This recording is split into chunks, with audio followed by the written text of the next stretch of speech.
Theo Dorsey here with ESPN West Palm, and I'm joined by Leta Lindley, who is, right now you just winning is just in your blood, and now you're returning back to a place where you're defending champion for the U.S. Women's Senior Open. Can we just catch people up? What has this last year been like since you've reached the pinnacle in women's golf?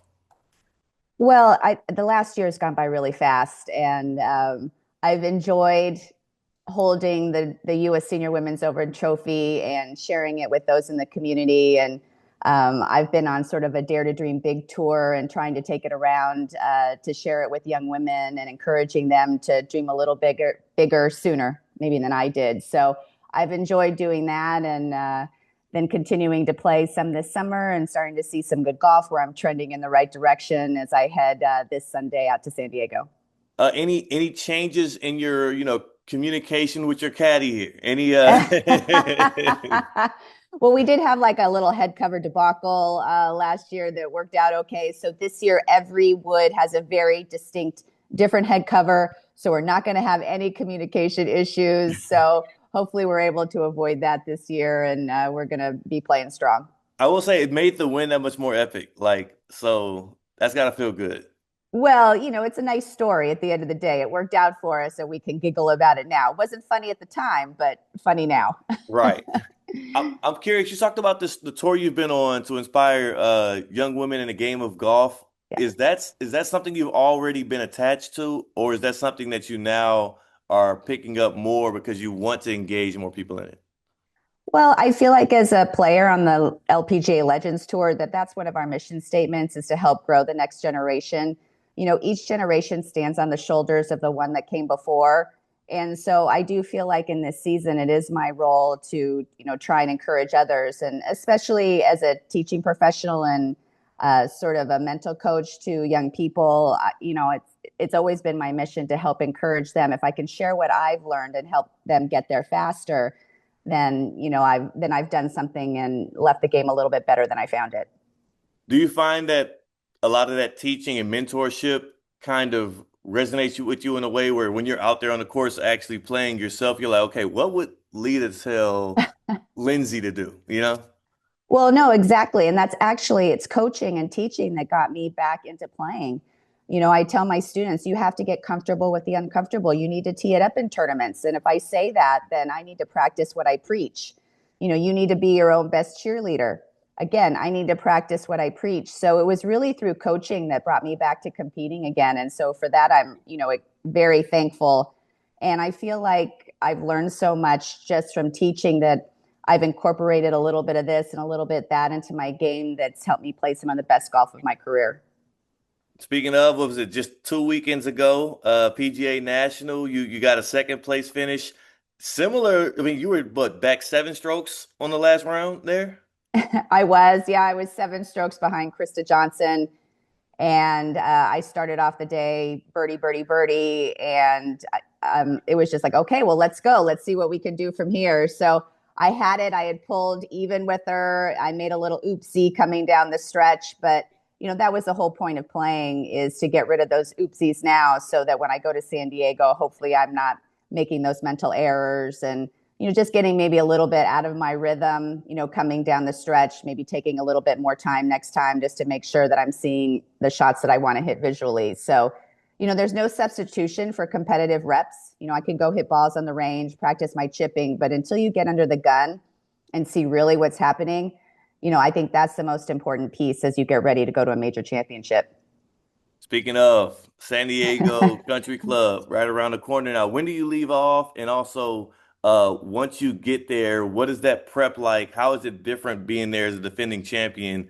Has anybody told you? Because I'm sure there's like obligations or things you have to do differently this time. Well, I do know I have to make a speech on Tuesday, so I'm probably more apprehensive about speaking in front of, 125 of my peers than actually teeing it up in the tournament. And I'm sure there'll be other media obligations. I had a little bit of a taste of it when I went to play at Erin Hills at the U.S. Women's Open, where there was a camera following me around.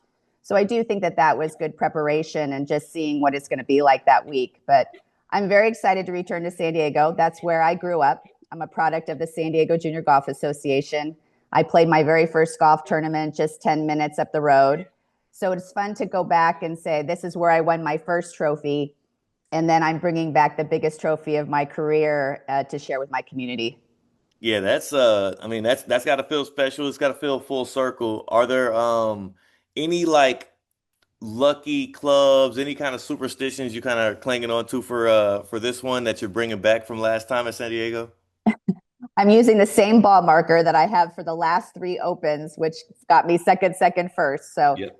I'm superstitious, just like all the other golfers.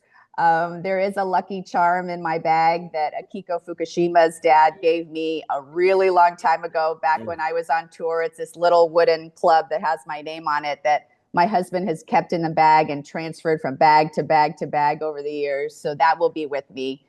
Of course, my Rhino head cover on my driver.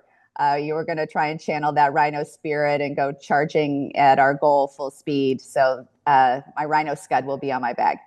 I was about to say, some of those, I wonder how that evolves over time, how some of those items start to become like lucky chips or whatever that you keep with you along the way. Because now that ball marker, at least for San Diego, has got to keep coming.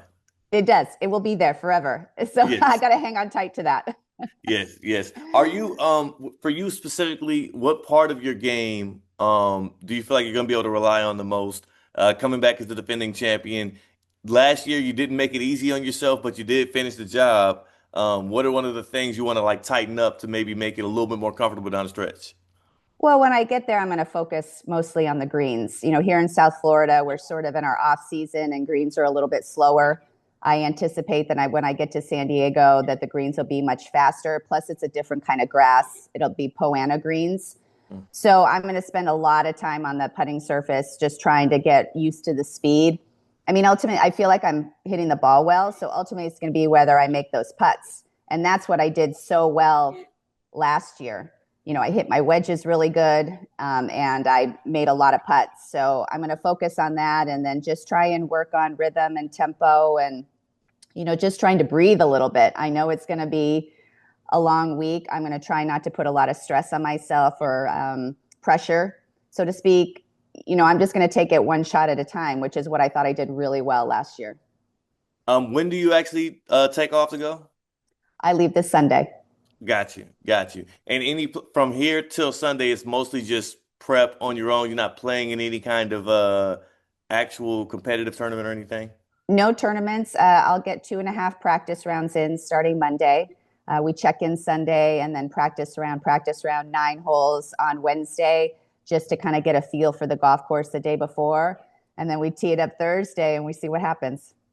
Remind me, here in South Florida, you work at as a teaching pro at a country club where people can come and actually like learn from somebody who's really doing it at the top. How has that been since you got the big trophy?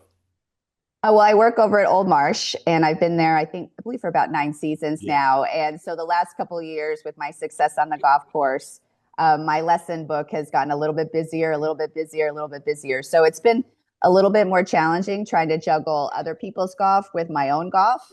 But so far I've been able to manage it. I do enjoy being there. I'm proud to be a part of the Old Marsh family. It's a great facility, and I've been blessed to have landed at a great place the first time around.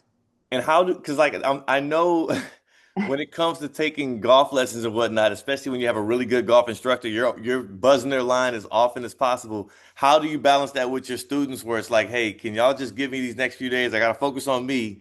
Got a big tournament ahead. Do you block the calendar off? Like, how do you handle Yeah, luckily with technology, I can put a big block through my week that? as far as when I'm traveling or if I need certain prep. I do block. I have the ability to block off my calendar to carve out a little bit of time, and then just the tough part is trying to be disciplined with that when your student calls you and it's a golf emergency and wants to see you, Mhm. and how I manage that. But I do a pretty good job of trying to allowing everybody to get in to see me. And also they know, right? Like you have a great relationship with a lot of the people you work with, and that's why when you came back last time, there was this big celebration for you and whatnot. They're going to be courteous. They know what's ahead of the work week for you.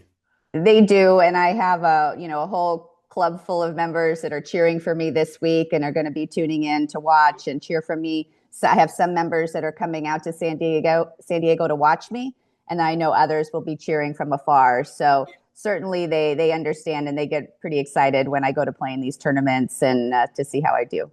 Tell them get some video for us so we can, Yeah. we can pump it out there. I will. I'll tell my ladies to get their cameras out. Please do. Please do. And then also at some point when you get back, would love to get out there on the course with you, not to play, but just to pick up a couple lessons on camera and show people what you're like as an instructor. Because I know there's a lot of people that are super intrigued by your journey now. And then there's this certain ESPN West Palm, person that does these interviews that actually needs to help. Okay. Not me. Like, I'll be happy to have you all out anytime to Old Marsh. I look forward to that. We'll get out up there on the golf course. please, I appreciate it. Well, stay locked in. Good luck out there in San Diego. We'll be rooting from you from here in Palm Beach County. Thanks so much. Thank you, Lita.